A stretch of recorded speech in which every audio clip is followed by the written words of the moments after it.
অক্ষয় তৃতীয়ায় সোনা কেনার যদি আপনার সামর্থ্য না থাকে তাহলে এই শস্য দানাটি কিনুন এবং এই রেমেডিটি করে দেখুন, আপনার আর্থিক দিক সচ্ছলতা হবে। অক্ষয় তৃতীয়ার দিন সামান্য কিছু জব কিনে একটা লাল শালুর মধ্যে বেঁধে আপনার ঠাকুর ঘরে অথবা মা লক্ষ্মীর ভাঁড়ের কাছে রেখে দিন। এর প্রভাবে সারা বছর আপনার আর্থিক স্থিতি সচ্ছল থাকবে এবং সঞ্চয়ের পরিমাণ বাড়বে। এই রেমেডিটি করে দেখুন, অবশ্যই ভালো ফল পাবেন। এই ধরনের ভিডিও দেখতে আমাকে ফলো করে রাখুন। আর এই ভিডিওটি যদি ভালো লাগে অবশ্যই লাইক করবেন, বেশি বেশি করে শেয়ার করবেন। ভালো থাকবেন। জয় মাতা।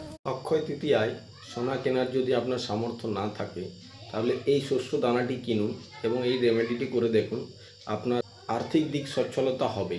অক্ষয় তৃতীয়ার দিন সামান্য কিছু জব কিনে একটা লাল শালুর মধ্যে বেঁধে আপনার ঠাকুর ঘরে অথবা মা লক্ষ্মীর ভাঁড়ের কাছে রেখে দিন। এর প্রভাবে সারা বছর আপনার আর্থিক স্থিতি সচ্ছল থাকবে এবং সঞ্চয়ের পরিমাণ বাড়বে। এই রেমেডিটি করে দেখুন, অবশ্যই ভালো ফল পাবেন। এই ধরনের ভিডিও দেখতে আমাকে ফলো করে রাখুন। আর এই ভিডিওটি যদি ভালো লাগে অবশ্যই লাইক করবেন, বেশি বেশি করে শেয়ার করবেন। ভালো থাকবেন। জয় মাতা।